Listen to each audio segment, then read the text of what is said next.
welcome to our YouTube channel. We're going to introduce you to the crew. Throughout our videos, you'll be able to see and meet the whole family. So this is my beautiful wife, Alexi, and we're going to tell you a little bit about our family, the journey we're heading on, and hopefully we'll bring you guys some content that's worth watching. So we'll just start telling a little bit about ourselves. So I'm Alexi, I'm his wife. We've been married for almost 29 years. We have 6 children, 2 grandbabies, and found out a third is coming today. We found out number 3. So we have a grandson, a granddaughter, and then a new one. A terrorist. Yeah, was what you call them. Yes, he's a terrorist. I don't think you're allowed to say that. Well, okay, we'll edit that out, maybe. So we have 6 beautiful kids. We have 1 married, 2 in their 20s, 2 married and 2 in their 20s, and then 2 still in. One's graduated, getting ready to go into college this fall, and then we have 1 in high school still. So we're all over the map with kids. We have been all over the place, moving wise. We've moved many times. We currently live in Georgia, right outside of Atlanta, in suburbia, I guess you could say. Yes, the metro. Yes, and we've been here since 2014. We originally from Ohio, Northeast Ohio. We were born and raised there, both of us. We had done life up there for a long time, and in '09, we decided to make the trek for the first time down here in Georgia, and we lasted a year and ended up moving back home. When we did that, we moved in 2010. We kind of made our first move out to a farm, a 50-acre farm in Dundee, Ohio, which was kind of our first, our first taste of farm life. Where it was still cold. It was still cold, yes. But we had chickens, horses, sheep. So it was kind of a culture shock for me because I never grew up with any of that. But I think we loved it. We, had a lot of fun with it. But, he kept saying, I want to go back south. I'm sick of the cold. And so -26 will do that to you.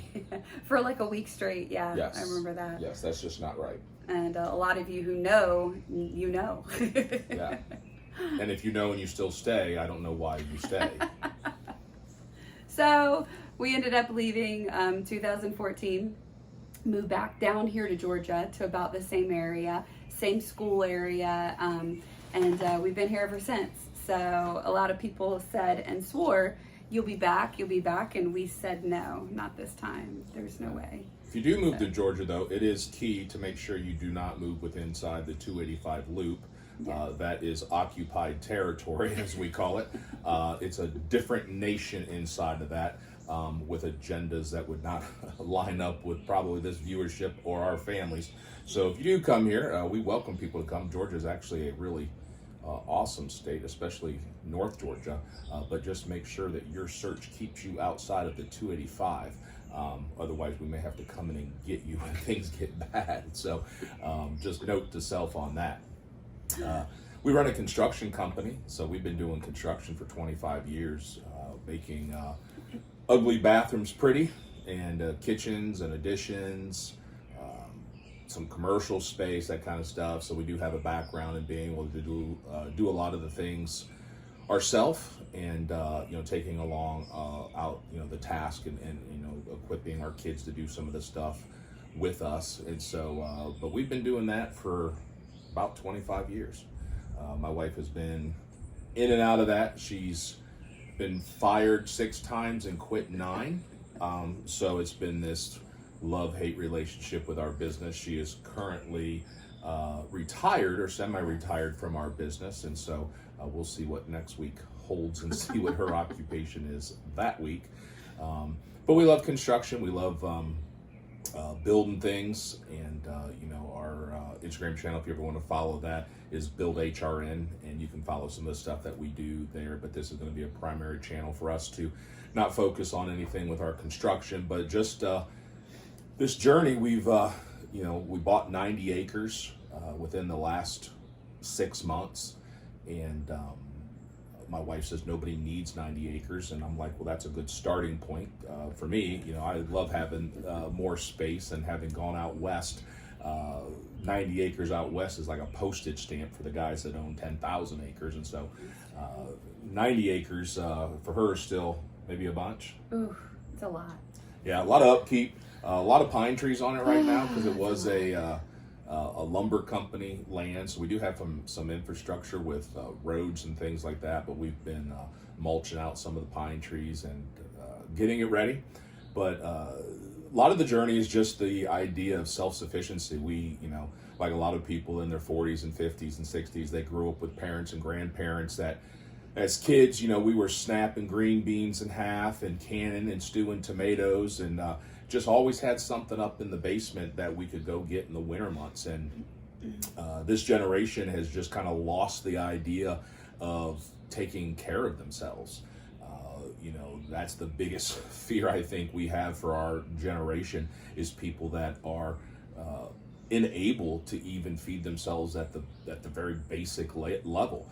We can't even get in our car and go get our food anymore. We simply get on our phone and wait for the doorbell to ring after we pay our $62 to have two tacos delivered. And so, if we could get someone to bring it from the door to the couch, that's probably what we would do. But we have had our kids, taste the foods, the salsas and the jams and the jellies, and the fresh lamb meats and things like that. And so we just have decided to go back to a life that allows us to just take better care of ourselves. Most of you guys out there know the chemicals and the additives and the things that are within our food system. And so if it's not bad for you when it gets to you, it's the fact that the supply chain is in a mess right now. And so even if it's bad, you don't even know if it's coming. And so my wife is kind of our health nut in the family, and so we kind of disagree on the things that we like to eat in the evenings. Hers looks more like grass clippings and rabbit food, but we go with it because we need to eat those good things. But what are your thoughts on that, with just the self-sufficiency and where we're headed? Well, like he said, I'm very big on just healthy eating and really just trying to use food as medicine. Just prodding ourselves on not having to take lots of medicines, and really just trying to heal through diet and exercise. Really just being strong with that, and just knowing what kind of things the food supply, just what stuff is inside it. The way that they used to make things back in the 50s and 60s to now is completely and utterly different, and so all the chemicals and the different things that they make food, it's terrible. It's not healthy. There's just too many, like I said, too many additives, too many chemicals, and too many things that they're trying to cut corners. They're trying to make money. There's a lot of documentaries that I've read. I'm not a professional by any means, but it's enough that if you do enough research, kind of how the food supply and how that has changed dramatically. So that to me is big, and so being able to, I think back in the time where we lived in Dundee, growing our own food between canning, and just really being self-sufficient to feed ourselves is huge. And inflation, cost of food, it's getting ridiculous. Y'all know that. I don't know if we see an end in sight anytime soon, but it's enough of a wake-up call to kind of revert us back to what we used to do back in the times when we had that 50 acres.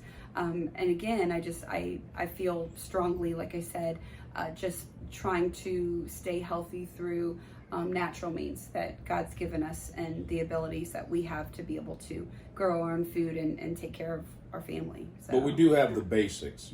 The Lord has given us the Lord's chicken. Chick-fil-A. Yes, and so that will be a staple within us for sure. We don't knock out everything. No. That is, just like we're they in say, the South. the Lord's we chicken do as the South and do. the Lord's calories. Yes. So they're either cut in half or they don't count at all, is the way I'm told down here. Sweet tea though, that has to be on limited supply. So yes, says our doctor. Yes. So we want our channel to be very transparent. We don't want it to feel staged or anything like that. We watch a lot of different YouTube videos ourselves. A lot of good content out there, a lot of good information on people that are doing this kind of thing.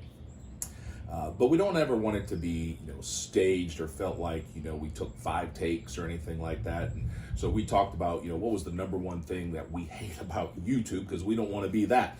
And if there isn't anything that drives me more crazy than it's these clickbait, thumbnails where, she's got her hands in her head and the guy's staring at the sky and it'll say, "This could ruin us forever," or, "The end is near," and you're just like, oh my gosh, what happened with these people? And by the time you get to the 11th minute, you simply find out that a tomato plant died.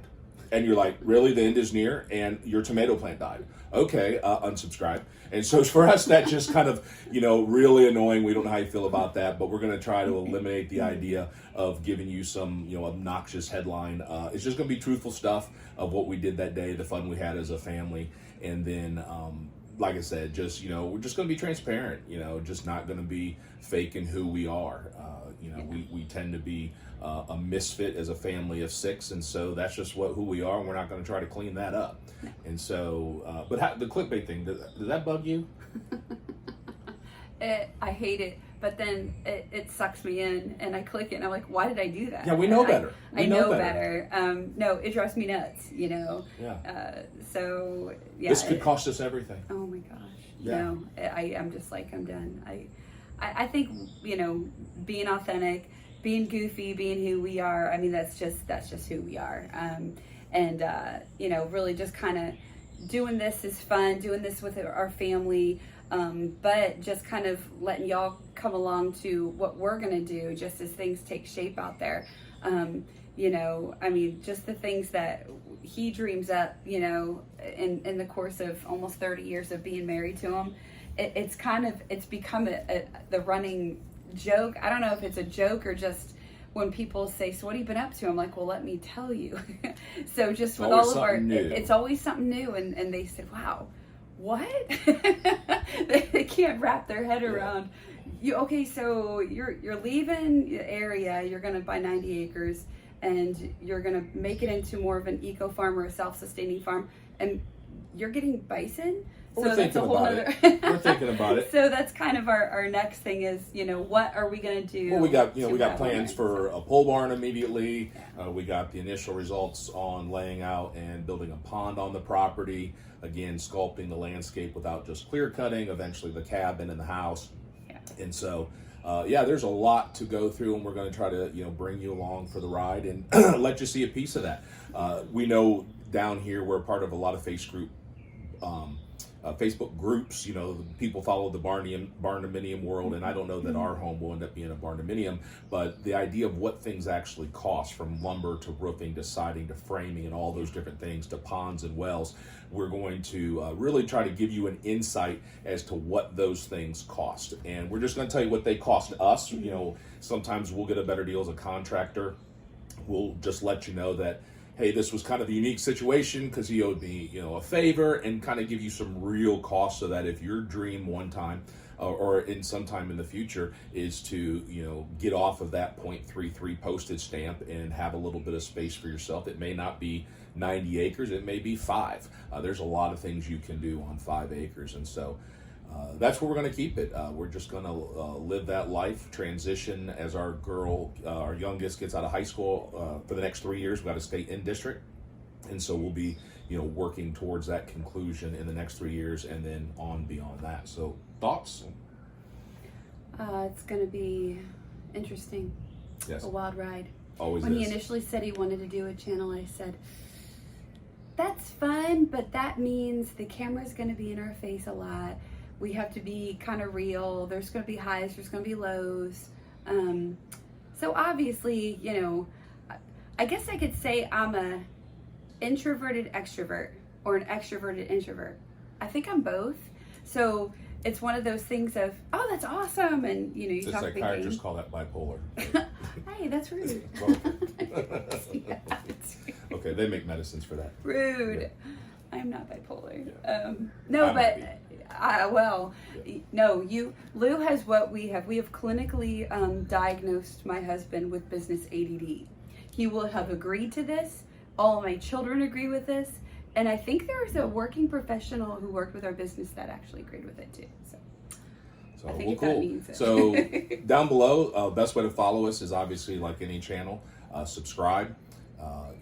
Like the videos when you see them. That helps the algorithms, and then also hit the notifications, and you'll get the most recent updates on what's happening down in Georgia. So love you guys. Look forward to seeing this grow, and we will talk to you soon. Bye.